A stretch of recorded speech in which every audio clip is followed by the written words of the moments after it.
ગુજરાતમાં જે અદાણી કંપનીની સતત વાહવાહી થઈ રહી છે કે જેના કારણે અમદાવાદનું એરપોર્ટ પણ અદાણીને સોંપવામાં આવ્યું, એ જ અદાણીના એરપોર્ટ અને એ જ અદાણી કંપનીને લઈને ક્યાંક ભારત બહાર એટલે કે વિદેશની અંદર મોટા પાયે વિરોધ પ્રદર્શન થઈ રહ્યું છે અને ક્યાંક એ વિરોધ પ્રદર્શન ભારત તરફ ના આવે તેની આશંકા કોંગ્રેસના નેતાઓ દ્વારા લગાવવામાં આવી રહી છે। નમસ્કાર, આપ જોઈ રહ્યા છો ન્યૂઝરૂમ ને આપની સાથે હું છું પ્રદીપ। ગુજરાતની અંદર આવેલી અદાણી કંપની કે જેની પાસે અદાણીનું એરપોર્ટ એટલે કે અમદાવાદ એરપોર્ટ પણ તેની પાસે છે અને એક બંદર તરીકે મુદ્રા પોર્ટ પણ તેની પાસે છે। આ સાથે દેશની જો અલગ અલગ જગ્યાઓની વાત કરવામાં આવે તો મુંબઈ, લખનઉ, બેંગ્લોર, જયપુર, ગોવા અને તિરુવનંતપુરમ સહિતના તમામ એરપોર્ટ જે છે તે અદાણી એરપોર્ટ એટલે કે અદાણી કંપની સંચાલિત કરી રહી છે અને આ જ અદાણી કંપની જે એરપોર્ટ સંચાલિત કરી રહી છે તેની હવે નજર વિદેશમાં એટલે કે ભારત બહાર આવેલા મોટા એરપોર્ટો પર છે કે જ્યાં એરપોર્ટની અંદર સૌથી વધારે પેસેન્જરોની આવન જાવન વર્ષ દરમિયાન રહે છે। વાત કેન્યાના રાજધાનીની છે કે જ્યાંનું એરપોર્ટ આવેલું છે કે જેનું નામ જોમો કેન્યાતા ઇન્ટરનેશનલ એરપોર્ટ છે અને એ એરપોર્ટ ઉપર વર્ષ દરમિયાન લગભગ 7 મિલિયન કરતાં પણ વધારે લોકોની અવરજવર એટલે કે પેસેન્જરોનું ટ્રાફિક રહે છે અને એ એરપોર્ટ પરની જવાબદારી અદાણી કંપની પોતાની પાસે લેવા માગે છે। સામે અદાણી કંપની કેન્યાના એરપોર્ટને ઓપરેટ કરવા માટે વિરોધ શરૂ થઈ ચૂક્યો છે અને આ વિરોધ જે કરવામાં આવી રહ્યો છે તે વિરોધ કેન્યાના એવિએશનના જે કર્મચારીઓ જે છે તેનું એક યુનિયન છે અને એ યુનિયન દ્વારા આ વિરોધ પ્રદર્શનની શરૂઆત કરી દેવામાં આવી છે। સૌથી પહેલાં તો એ જાણીએ કે આ વિરોધ કેમ થઈ રહ્યો છે। કેમ કે આફ્રિકાનું હબ ગણાતું આ કેન્યા છે અને કેન્યાનું સૌથી મોટું આ જેમો કેન્યાતા ઇન્ટરનેશનલ એરપોર્ટ છે અને એ એરપોર્ટના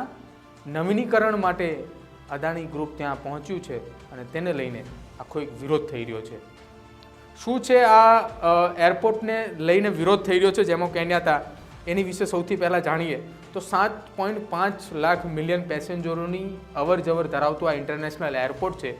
અને આ એરપોર્ટને લઈને એટલા માટે વિરોધ થઈ રહ્યો છે કે અદાણી ગ્રુપને વગર ટેન્ડર પાડી કામગીરી આપવાની ચર્ચાઓ શરૂ થઈ ચૂકી છે। બીજી તરફ એરપોર્ટની હાલત હાલ તો ખૂબ જ ગંભીર જોવા મળી રહી છે અને ગંભીર હોવાના કારણે એરપોર્ટની હાલતની સાથે સાથે એરપોર્ટ પર વધુ રનવે જે છે તે બનાવવાની માંગ ઉઠી રહી છે ત્યાંની સરકારની અંદર, જેને લઈને અદાણીને આ કામ આપવામાં આવી રહ્યું છે। બીજી તરફ આ ડીલની જો આખી વાત કરવામાં આવે તો અદાણી દ્વારા 1.85 બિલિયન ડોલરનું રોકાણ કરી શકે તે પ્રકારની શક્યતાઓ વ્યક્ત કરવામાં આવી છે અને આ આખો એરપોર્ટ જે છે તેને મોટું બનાવવાની વાત છે, તેને રિનોવેશન કરવાની વાત છે અને તેના નવા રનવે બનાવવાની વાત છે। સામે પક્ષે અદાણીએ 30 વર્ષ સુધી આ જેમો કેન્યાતા ઇન્ટરનેશનલ એરપોર્ટને ઓપરેટ કરવા માટેની માંગ જે છે તે મૂકી છે।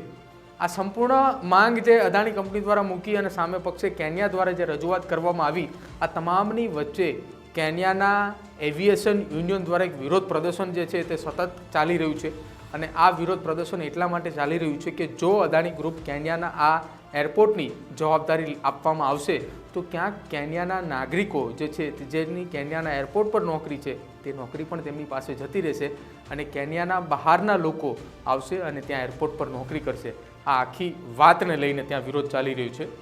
આ ડીલની વાત સામે આવતા જ કેન્યાના લગભગ 10,000 કરતાં પણ વધારે એવિએશન કર્મચારીઓ દ્વારા જે યુનિયન ચલાવી રહ્યા છે તે વિરોધ કરી રહ્યા છે। યુનિયનના લોકોનું ખાનગીકરણને લઈને વિરોધ છે અને સાથે સાથે પોતાના લોકોને નોકરીમાંથી કાઢી મૂકવામાં આવશે એ ભીતિના કારણે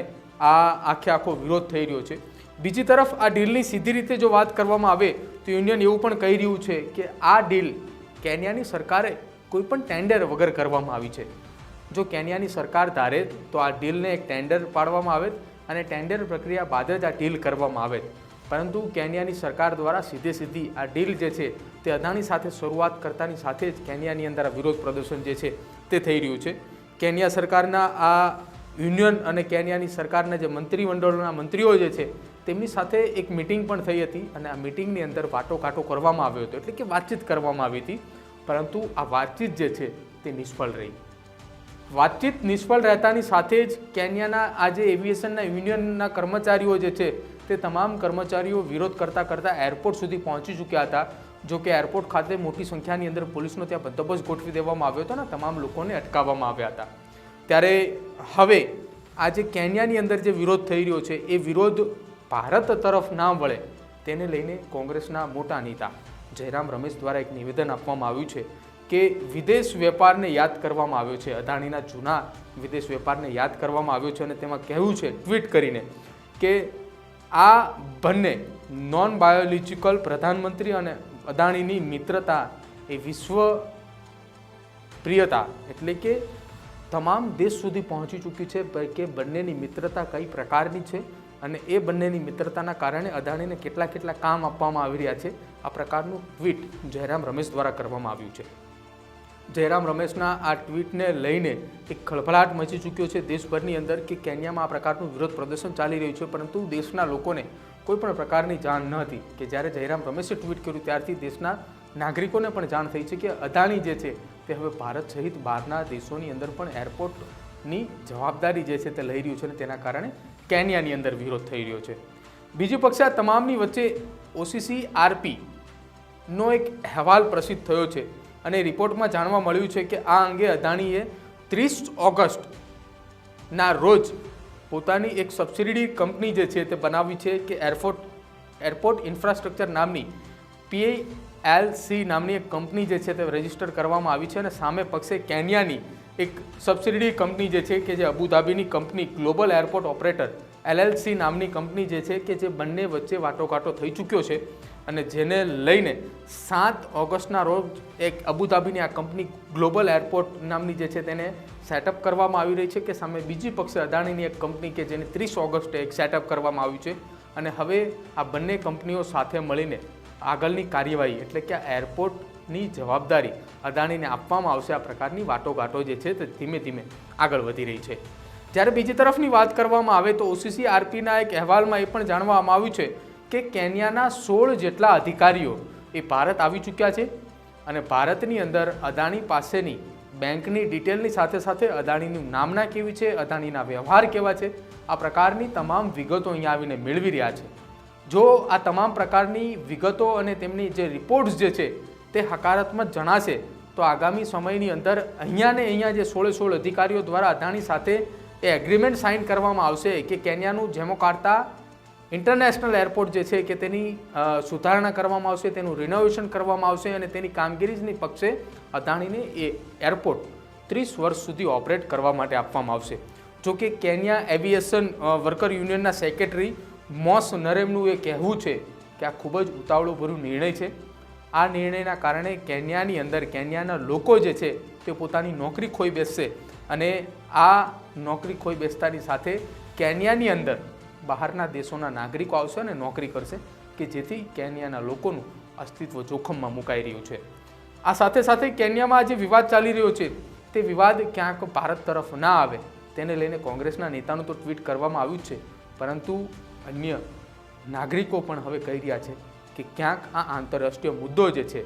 એટલા માટે આંતરરાષ્ટ્રીય મુદ્દો છે કેમ કે ભારતની અદાણી કંપની આગામી સમયની અંદર કેન્યામાં જઈને કેન્યાના એરપોર્ટનું જો સંચાલન કરે છે તો કેન્યાના લોકો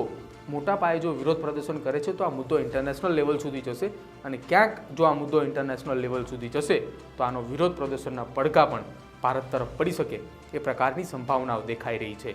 આપનું શું કહેવું છે આ અદાણી ગ્રુપના નિર્ણયને લઈને એ આપ અમારા કોમેન્ટ બોક્સની અંદર જરૂર જણાવો. સાથે કેન્યા સરકાર દ્વારા જે નિર્ણય લેવામાં આવ્યા છે એ નિર્ણયને લઈને આપનું શું કહેવું છે એ પણ આપ અમારા કોમેન્ટ બોક્સની અંદર જરૂર જણાવજો. અમારી ચેનલ ન્યૂઝ રૂમને આજે જ લાઇક કરો, શેર કરો અને સબસ્ક્રાઈબ કરો.